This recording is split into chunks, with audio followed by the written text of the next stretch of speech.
everyone and welcome back to my channel. Today's video is going to be the carry on from when we did last week's video on good cages. This episode is going to be all about mouse cages that are bad. So I hope you enjoyed today's episode and let's get cracking!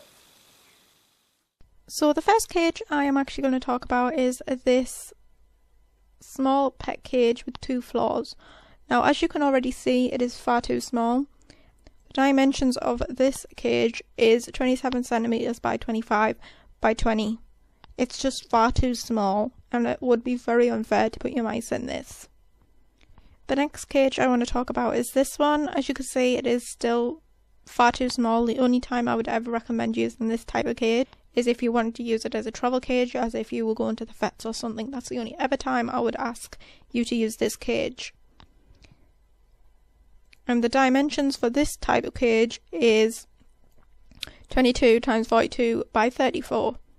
Again, far too small. The next cage is this one. Again, you can already tell that it is far too small. You can't get a decent sized wheel in there and you can't get very many toys in there. It's not going to be a really exciting life for your mice to be able to live in this type of cage. And the dimensions of this one is 42 by 38 by 24 centimeters. Far too small. The next cage I want to talk about is this habit trail one. This is quite popular. You might have seen this around quite a lot.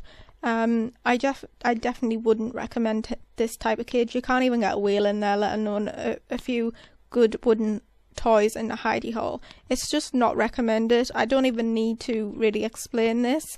And to top it off, it doesn't even have any dimensions of how wide or how long or how tall this cage is. It just shows that this cage is not suitable for mice. And last but not least, I want to talk about this cage. Now, as you can already tell, it's very small. There's no way you're going to get a wheel in there. And again, I just wouldn't recommend this type of cage. And the dimensions for this cage is 58 by 48 by 58. Again, far too small. There's no way your mouse are going to live happily ever after in this cage. Sorry for such a short video, but I didn't really need to go too much into detail about this one. These types of cages kind of speak for themselves and it just kind of shows you how bad some of these cages can be for mice. So I hope you have enjoyed this video. If you have any questions or anything else that you want to know, leave them as a comment down below and I will make sure to answer as quickly and as effectively as I can. I hope you have a lovely week and I shall see you all again very shortly. Bye bye everyone.